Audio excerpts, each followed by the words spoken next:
Bung Rocky, Anda sudah mengucapkan ulang tahun ke Pak Jokowi kemarin ulang tahun yang ke-61 loh.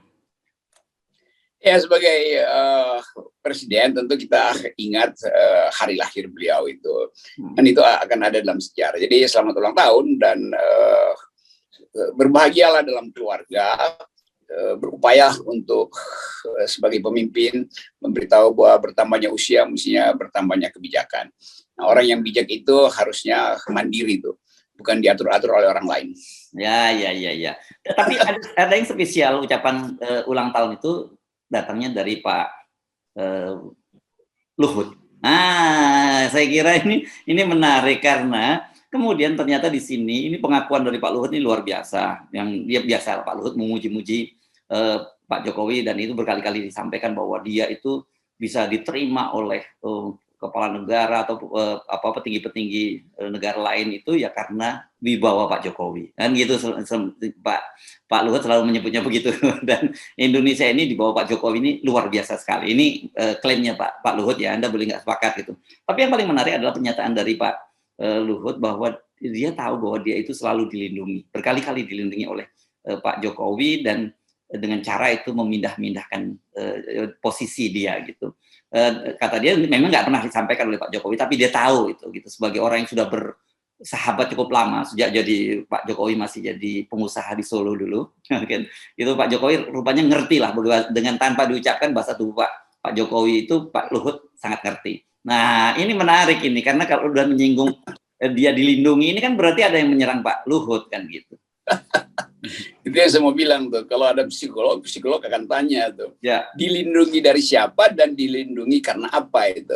Kan itu intinya kan. Jadi secara nggak sadar Pak Luhut mengatakan saya punya problem loh, karena itu saya dilindungi itu. Jadi sekarang problemnya apa? Problem politik tentu lebih gampang kita baca. Problem bisnis ada juga data-datanya tuh. Mulai dari soal Pak Luhut ada di Panama Papers, lalu ada friksi dengan Pak Haris Azhar. Jadi kita mau tahu tuh kalau perlindungan psikis saya kira enggak tuh Pak Luhut sempurna psikologinya tuh. Jadi ini yang kemudian jadi umpan baru, dilindungi dari apa Pak Luhut? Kan begitu kan? Apa yang memang dikerjakan Pak Luhut yang memerlukan perlindungan sehingga mesti diselundupkan kiri kanan itu dipindah-pindahin kan begitu kata Pak Luhut kan. Jadi ini pertanyaan publik juga akhirnya tuh Pak Luhut mesti terangkan tuh supaya orang nggak menduga-duga bahwa ada sebut aja konspirasi di antara presiden dan menterinya tuh.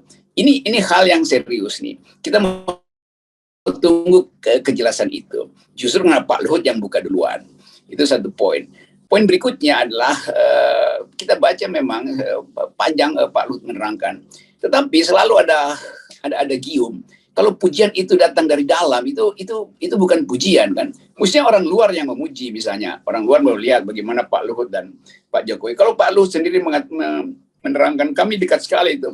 Ya kan nggak mungkin Pak Luhut terangkan hal sebaliknya. Kami jauh sekali kan. Kan itu namanya dengan sendirinya begitu.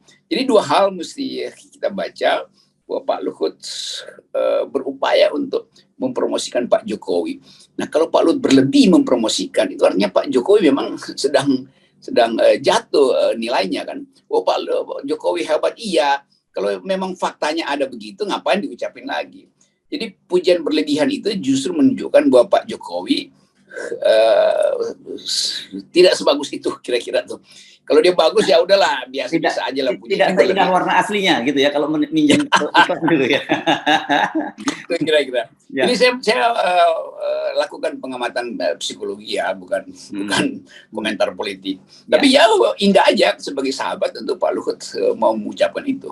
Ya. Gini supaya juga viewer kita bisa dapat gambaran, saya bacakan ya. Ini kita tampilkan saja ya status dari Instagram Pak Luhut, karena Pak Luhut ini termasuk generasi kolonial yang aktif di dunia digital kan gitu ya.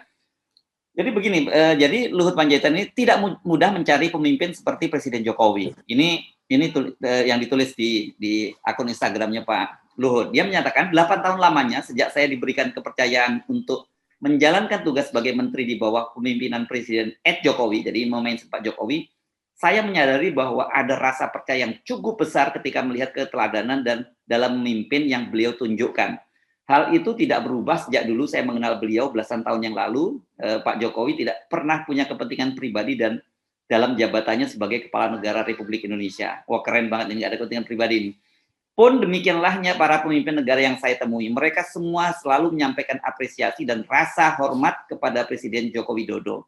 Saya berpikir apakah apresiasi dan rasa hormat itu muncul karena keteladanan leadership beliau, atau karena mereka yang melihat Indonesia saat ini termasuk negara yang perekonomiannya tetap tahan terhadap guncangan meski di tengah gempuran krisis global yang melanda seluruh dunia. Apapun itu, bagi saya yang paling penting adalah saya bahagia bisa bekerja dan mengabdi secara all out untuk beliau. Sebagai seorang pimpinan sekaligus sahabat yang saling percaya satu sama lain, saya seringkali merasa bahwa beliau berkali-kali berupaya melindungi saya dengan memindahkan saya ke berbagai posisi. Mungkin beliau tidak pernah sampaikan secara eksplisit maksud dari sikap beliau, tetapi saya tahu maksudnya. Selamat ulang tahun ke-61 Presiden Joko Widodo. Tetap penuh semangat dan inspirasi meskipun ujian datang silih berganti.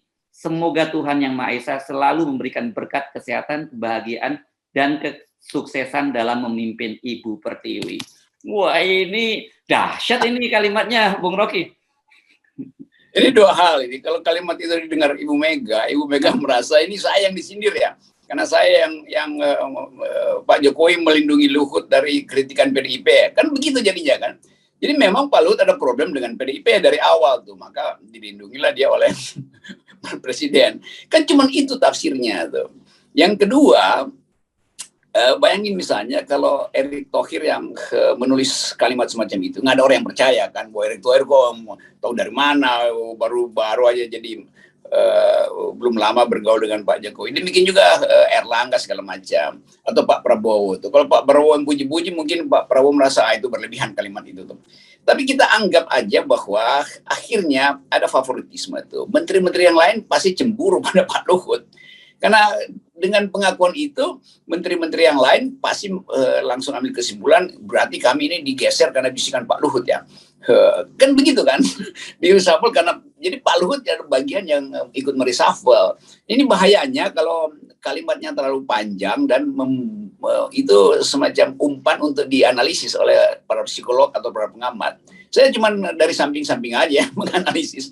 Tapi langsung terlihat bahwa itu sinyal untuk menteri yang lain bahwa kalian udah deh, kalian nggak pernah dianggap oleh Pak Jokowi, cuman saya, karena saya mengerti Pak Jokowi, dan kalian nggak punya kapasitas untuk jadi menteri sebetulnya. Karena itu saya dapat 27 jabatan dari Pak Jokowi. Jadi bagian ini juga memperlihatkan bahwa nggak ada profesionalisme dalam kabinet itu. Nah kalau begitu artinya fasilitas Pak Luhut melampaui menteri yang lain, itu juga nggak fair. Karena pembagian kerja harusnya ditimpang. Jadi yang bagus sebetulnya dari pengakuan Pak Luhut, bahwa publik akhirnya tahu bahwa gaji menteri yang lain itu sebetulnya tidak maksimal mereka manfaatkan. Jadi kita akhirnya mengatakan terima kasih Pak Luhut, karena Pak Luhut sudah terangkan pada kami membayar menteri-menteri itu padahal mereka nggak pernah punya prestasi. Sementara Pak Luhut kebanyakan prestasi, gajinya sama. Kan gitu kan. Jadi mestinya direvisi dong. Kalau Pak Luhut 80% kabinet dikerjakan Pak Luhut sendiri, itu artinya gaji Pak Luhut itu mesti dilipat gandakan. Sementara menteri-menteri yang lain cuma kerjain 20%, dikurangin gajinya 80%. Itu fairnya begitu dong. Jadi ya kita berterima kasih karena dibuka oleh Pak Luhut bahwa ada kejanggalan di dalam kabinetnya, itu hanya dia yang punya akses pada presiden dan yang lain itu justru membebani presiden. Ya. Nah, kalau kita baca tadi ya, kalimatnya cukup panjang dan itu dipersiapkan dengan sangat matang ya, dengan sangat serius ini, semacam komunikasi politik ya. Satu, itu untuk pujian dan apresiasi terhadap Pak Jokowi yang saya kira tadi menurut saya ya cukup berlebihan lah gitu. Terus kedua, itu juga menunjukkan bahwa saya punya hubungan yang panjang dengan Pak Jokowi itu, dan kita saling tahu lah, kita sama-sama sudah tahu. Jadi sudah soulmate lah gitu kalau di ya soulmate-nya gitu antara kedua orang ini kan gitu. Kedua, yang berikutnya saya kira yang juga disampaikan tadi soal melindungi itu. Pokoknya jangan macam-macam dengan gua deh, kira-kira begitu, karena Pak Jokowi itu betul melindungi Pak Luhut. Tapi pertanyaan orang, benar nggak Pak Jokowi yang melindungi Pak Luhut? Bukan sebaliknya itu, Bung Rocky? Ya, itu kita bayangkan kalau dulu ada Instagram, mungkin Pak Harmoko nulis hal yang sama buat Pak Harto kan. Wah, saya dilindungi oleh Pak Harto, saya dipindah-pindahin, dan di ujungnya Pak Harmoko yang memimpin pelengseran Pak Harto kan, itu intinya kan. Jadi kita harus juga merasa bahwa ada hal yang memang natural tuh, tapi ada hal yang mungkin terlalu berlebih itu. Tapi bagaimanapun kita hormati ekspresi batin dari Pak Luhut itu. Saya cuma kasih perbandingan aja bahwa Pak Harmoko juga dulu memuji-muji Pak Harto tuh. Memang dia nggak bisa tuliskan di Instagram karena belum ada sosial media waktu itu. Tapi kita ingat Pak Harmoko juga yang minta Pak Harto untuk berhenti itu sebagai ketua MPR waktu itu. Ini perbandingan karena yang dituliskan Pak Luhut itu membuat orang mencari interpretasi kan. Lain kalau itu surat pribadi itu kita tidak berhak untuk mengevaluasi surat pribadi seseorang. Tapi Pak Luhut posting di Instagram itu artinya bukan surat pribadi, tapi surat yang ingin diketahui oleh publik. Jadi itu intinya kenapa akhirnya orang bikin interpretasi. Tapi sekali lagi kebaikan hubungan itu tentu secara manusiawi kita syukuri bahwa di dalam kekacauan kabinet paling nggak masih ada satu orang yang dipercaya oleh Pak Jokowi dan dilindungi oleh beliau. Demikian sebaliknya tuh Pak Jokowi itu hanya mungkin bertahan karena juga dilindungi oleh kecerdasan dan koneksi-koneksi Pak Jokowi, entah dengan oligarki, entah dengan luar negeri tadi segala macam. Koneksi Pak. Jadi ini muncul ya ini simbiosis mutualistis. Iya. Oke, tapi jadi kita sekarang semakin mendapat gambaran yang terbuka ya bagaimana sebenarnya hubungan antara Pak Jokowi dengan Pak Luhut ya. Kemarin Pak Luhut buka fakta bahwa beliau itu punya 27 penugasan gitu ya dari Pak Jokowi, dan kemudian kalau tadi Anda menyinggung soal kesamaan antara Pak Harmoko dengan Pak Luhut, itu saya kira ada satu kesamaan meskipun kalimatnya berbeda. Kalau Pak Luhut menyatakan arahan kan gitu, itu arahan presiden. Kalau Pak Harmoko dulu saya ingat betul ini karena saya pernah jadi wartawan di istana gitu, atas petunjuk dari Bapak Presiden. Nah, gitu itu ikonik sekali kalimat itu. Ya, saya ngerti dan kita lihat ekspresi wajah Pak Harmoko tuh yang lucu-lucu ya, lucu-lucu serius, tapi dia tahu bahwa publik mungkin separuh percaya. Tapi Pak Harmoko lebih luas, Pak Luhut kan jarang tertawa tuh. Tapi apapun itu adalah relasi yang hanya diketahui mereka berdua. Dan nanti sejarah yang akan nulis siapa sebetulnya yang dimaksud oleh Pak Luhut sebagai ingin menjahati dia lalu dilindungi oleh Pak Jokowi. Kan kata dilindungi dari kejahatan, siapa yang akan menjahati Pak Luhut, itu aja yang harus yang harus kita terangkan supaya sejarah pemerintahan Pak Jokowi lengkap tuh. Kan banyak juga agen yang memang mengincar Pak Luhut kan dalam banyak kasus itu. Tapi pengakuan Pak Luhut ya kita terima sebagai sesuatu yang natural. Ya. Jadi saya kira seperti biasa kita menyarankan ini menarik kalau untuk sebagai sebuah disertasi, bahkan bukan hanya skripsi ya, relasi politik Pak Jokowi dengan Pak Luhut gitu ya, atau relasi politik dan bisnis Pak Luhut dengan Pak Jokowi kan juga. Ya, kira-kira begitu. Ya karena kan Pak Luhut cerita bahwa panjang dulu kalau di Solo itu dulu kan relasi bisnis gitu. Saya nggak tahu apakah sekarang masih berlanjut soal relasi bisnisnya. Jadi Anda siap ya jadi pembimbingnya ya kalau ada yang mau bikin disertasi. Oh ya, itu pasti akan banyak yang bikin studi politik ekonomi soal mungkin dulu buku yang terkenal itu Soeharto and His General ditulis oleh wartawan senior Australia David Jenkins yang kemudian jadi sumber disertasi macam-macam itu kan. Nah sekarang juga begitu Luhut and his political connection kira-kira begitu. Dan Pak Jokowi tentu yang akan kasih pengantar di situ tuh. Tapi dua teman ini yang saling berteman itu juga akan harusnya jadi narasumber supaya para peneliti punya akses untuk mengetahui cara pembuatan kebijakan di istana tuh. Kalau sekarang mungkin belum bisa tuh. Tapi nanti akan ada model pembuatan kebijakan di era Jokowi Luhut.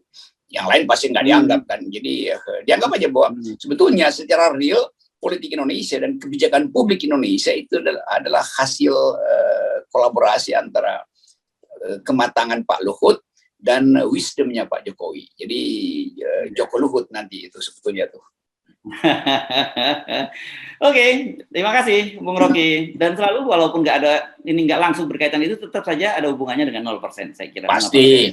Ini itu pada kaitan. Kalau 0% tidak diselenggarakan, kita akan minta Pak Luhut untuk memimpin LBP, Liga Boykot Pemilu. Kebetulan sama. Oke. Terima kasih Bung Rocky. Yes.